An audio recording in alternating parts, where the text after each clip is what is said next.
One of the things I do pretty much every week in my line of work is carve out time and space to have conversations with many of you, right? Short 15-minute conversations to see what's going on in your career. What are you navigating? What is it that you are challenged by? And my goal typically is to come up with solutions for those topics.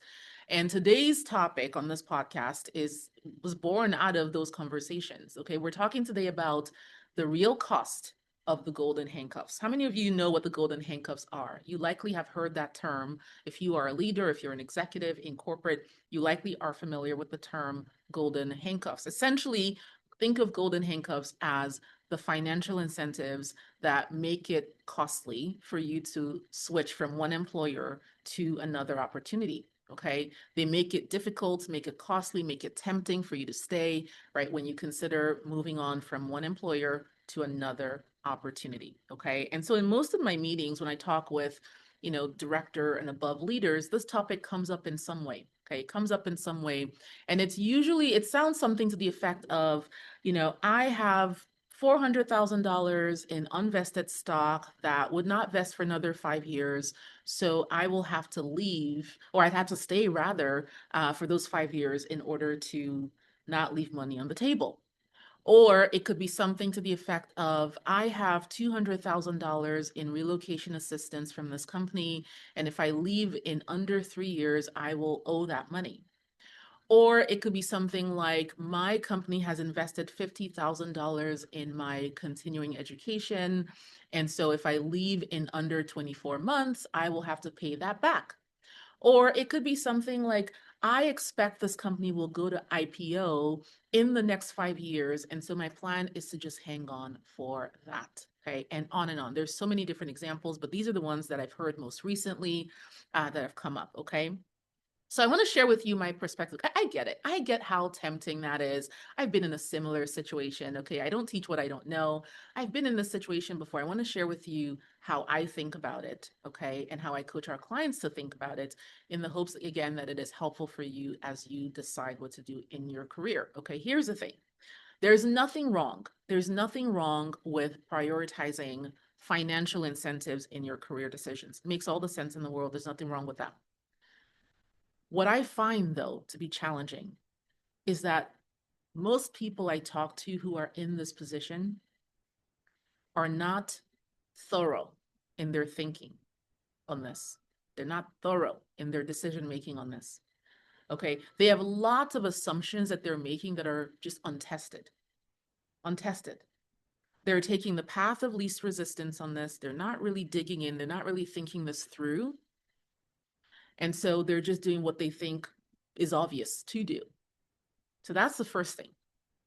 Let me give you an example. For instance, did you know that as part of your negotiation for a new offer with a new employer, if you have built your brand a certain way, such that this employer really wants you, and you are a savvy negotiator, did you know that you can have the new company pick up the tab, cover the cost for things like unvested stock, for things like bonuses that you would miss out on, for things like tuition reimbursement, right? For training, for relocation. Did you know that? Right? I personally have benefited from that in my own career. And again, I equip our clients to do the same. Okay. Our clients come out whole. When all is said and done, they come out whole. Many of them come out ahead. They actually build wealth out of it. They come out ahead than where they were before. Right? So did you know that? Did you know that?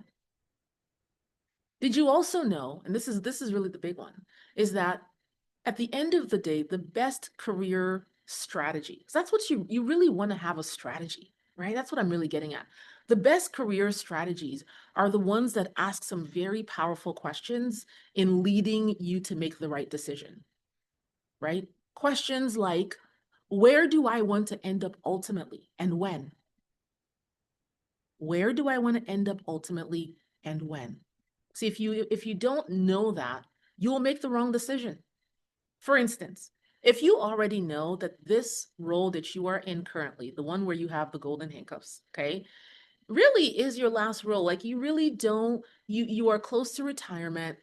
you really have no desire or interest for a skip level promotion, do you see how that will lead you to do something different than perhaps somebody else might do, right? Or let's talk about the when, the time component. This is one people usually leave off, right? But it's important because if you know that your goal really was to be a C-suite leader by 2027, that's what you wrote down, that's your goal.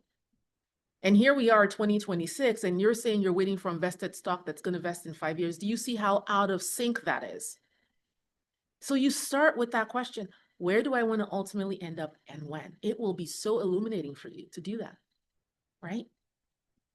Another question here, once you've gotten the first one, does this decision get me there? Or is this really a delay and distract tactic?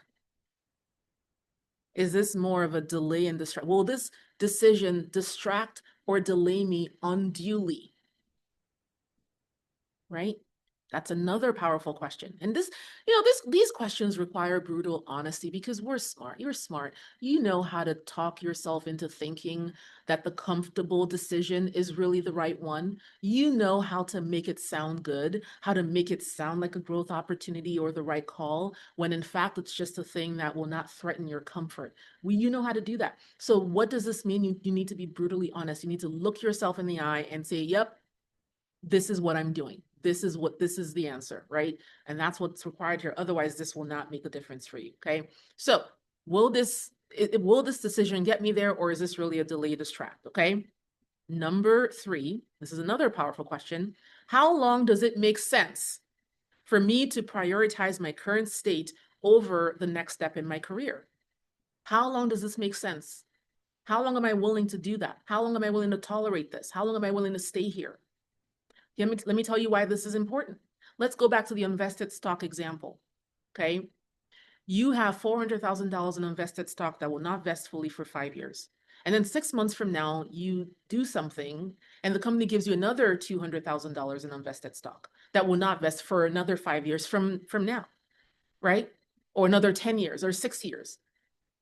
My point being, this thing can go on forever. This can go on forever. In fact, it's designed to. It's designed to, that at any point you choose to leave, there will be unvested stock. So how long are you willing to do this for? That's a really powerful question. I'm not telling you what the answer is or what the answer ought to be. I'm asking you the question, okay? And then the final question here is my favorite. It's my favorite. It's the one that gets overlooked, and yet it's the most potent, okay? And here it goes. I already know what it costs me to leave. I already know what it costs me to leave, but do I know what it costs me to stay? I know what it costs me to leave, but do I know what it costs me to stay? Here's the thing. Again, if you have no desire for skip level promotion, for bigger impact, for bigger scope, for bigger responsibility, then this is all moot and you might as well stay where you are. But if you have been saying that you want that, you want to be a C-suite leader, you want to be chief procurement officer, you want to be CISO, whatever it may be, you've been saying that and you have a clear timeline. And yet you have been in your role as director for 7 years, for 10 years, right? It's costing you to stay. It's costing you. It's not without cost. You have to balance the equation. Okay, you're only looking at the costs. I used to be an accountant. I started my career in accounting. You're looking at the costs on one side. You're not looking at the costs on the other side, right? It's not without cost. And you need to know what the costs are, right? Because let's face it, if I see somebody who's been a director for 10 years, it's not obvious to me that that person is a strong contender for VP. It begs the question, it raises the question, why has this person been a director for that long? Why has this person been a VP for 12 years, for 15 years? Questions get raised. So this is not a neutral thing. Standing still in the same level because of invested stock or because of tuition, that's not neutral. It's counterproductive, meaning it's costing you, right? So you have to count the cost, and then decide, right? Now, you may ask yourself these questions, and they may lead you to a different conclusion, a different outcome. They may lead you to say, you know what? it's time for me to move on. It's time for me to at least get my resume together, or at least start having some interviews and then make a decision. I tell our clients this all the time. And some of you who I've talked with is that, you know, you can't tell me you're making a decision if you don't have any options. Decisions imply options. If there are no options, there are no decisions to be made. You only have one option. You've only created one option, right? You don't have a decision to go anywhere because you have no offer. So you have to stay, right? You have to stay. You have to stay for that $400,000 unvested stock. And don't even get me started on what the true value of the $400,000 unvested stock really is. That's a whole other topic we can get into another time. Okay. Don't get me started on what that's even worth, if anything.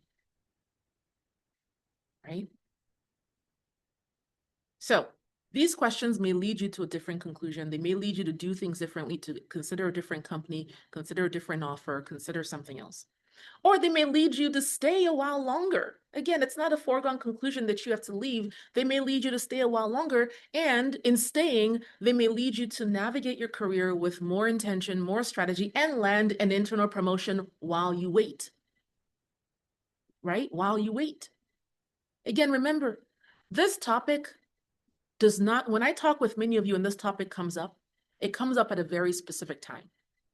It does not come up after you've told me that you're having a ball at your company and that you're just excited to be a director for another year after 10 years. That's not how it comes up. It comes up after I've asked you the question of what's next, why, what's going on in your career. You've been a director for 10 years or 8 years. What's going on? That's when this comes up. It's not because you're having a great time and you're being highly valued and you've built this brand internally that is being rewarded in terms of, your next promotion or your next big scope.